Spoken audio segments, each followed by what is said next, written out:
Honey, I'm home. I'm Sangeeta and welcome to my channel. Festival is around the corner and I know that you're scrolling and searching and looking for a creamy, delicious payasam recipe. So here I am with this amazing recipe of Palada Payasam. This recipe does not use condensed milk and is a foolproof way of making pink, creamy payasam. When the payasam is pink in color, you know it's delicious. Once you learn how to make this, I'm sure nothing will compare to making it fresh from scratch. Say bye to instant ready-made payasam or store-bought ones. So let's check out how to make this amazing payasam. You will need a fairly big cooker to start with. We will be using 3-liter milk to make the payasam. I'm using whole fat milk. Please make sure to use fresh whole fat milk. Do not use skimmed milk. For the payasam to turn out creamy, you will need whole milk. I haven't tried using a longer shelf life Tetra packet milk to make payasam. It's always best to use fresh milk because there are chances that the milk will split if it's not fresh. Also make sure to wash and clean the cooker well. You do not need any soap residue on it. All of these would cause the milk to split. So please keep all these steps in mind. As you can see, I have a lot of space still left inside the cooker. Make sure to leave enough room. I've only filled half of the cooker with the milk. This ensures that the milk doesn't spill over. Place the cooker on a high flame. We are going to boil the milk. The milk has boiled. Now toss in 1 cup of sugar into the milk. I'm using a measuring cup that measures 250 ml. So use a cup and measure out 1 cup of sugar. You can always adjust sugar according to taste. If you like your payasam less sweet, then add less sugar. If you like it more sweet, then add more sugar. I like mine to be in moderation. The quantity of sugar I'm adding will give you a perfectly sweet payasam. Mix and place the lid of the cooker. Place the whistle. Now lower the flame. You are going to cook this on low flame for 45 minutes. Make sure to not disturb the cooker. Do not shake or move the cooker. Avoid using the stove for a while. Now just in case if you feel that there is a pressure buildup and the pressure might escape, you can use a wet cloth like so and then place it on top of the cooker. Now because I used a big cooker, I do not have to place the wet cloth. Please make sure that the pressure does not escape at all. There should be no whistles. After 45 minutes, turn off the flame and let the milk rest until the pressure escapes. Meanwhile, boil some water. I'm using ready-made adda.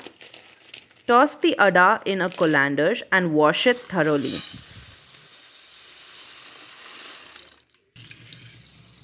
Rest the adda for 5 minutes. Once the water boils, toss in the adda into it. Boil it just for a minute and then turn off the flame. Cover and let it cook in the hot water for 25 minutes or until it softens. After 25 minutes, you can see that the adda is soft. It is cooked and it's ready to now use. Pour the adda back into the colander and wash it thoroughly in cold water. Do not skip this step. Let's open the cooker and see.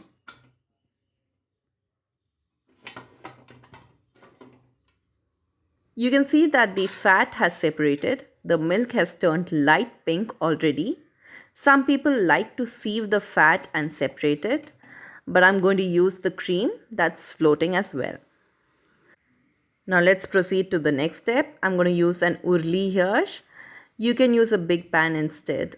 Drop in 3/4 cup of sugar into it. Make sure that the flame is on medium. Gradually melt the sugar. Do not do this on high flame, the sugar will burn. Make sure to slowly melt the sugar until it's caramelized.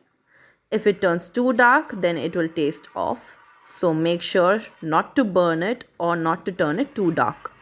Keep an eye while doing this. Do not leave the sugar unattended. In less than 5 minutes, the sugar will turn to a beautiful golden brown. That's when you know it's done. Pour 1 cup of room temperature water into it. Mix it up on low flame now until the sugar melts.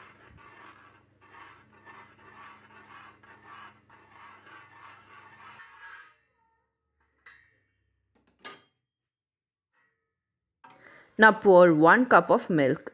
Make sure the flame is on low so that the milk does not split. The water helps to cool the sugar down, ensuring the milk does not split when combined. Pour 2 cups and mix it in.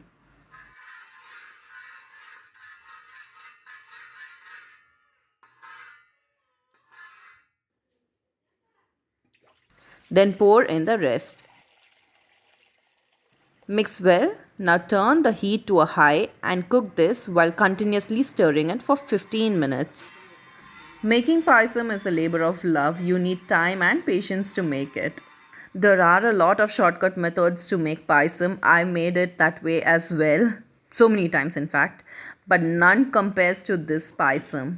Reducing the payasam and thickening it brings out such great flavor. After 15 minutes, add the ada. If your ada is clumping, it means that you didn't add enough water while cooking and you didn't wash it thoroughly in cold water after it has cooked.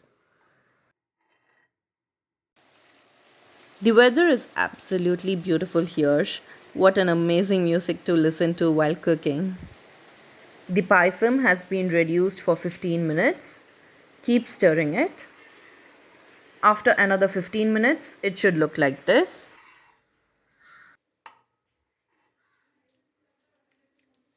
This is how it would look after another 20 minutes. You can see that the payasam has reduced. It will thicken even more when it cools down. So I'm going to turn off the flame now. Look at that color. Now toss in a pinch of salt to balance out the sweetness.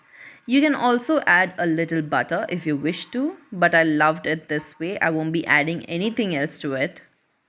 You can see how pink the payasam has turned out. Trust me when I say that it tastes even better than the store-bought ones. You can serve it hot or you can chill it in the fridge and serve it cold. We love it both ways at home.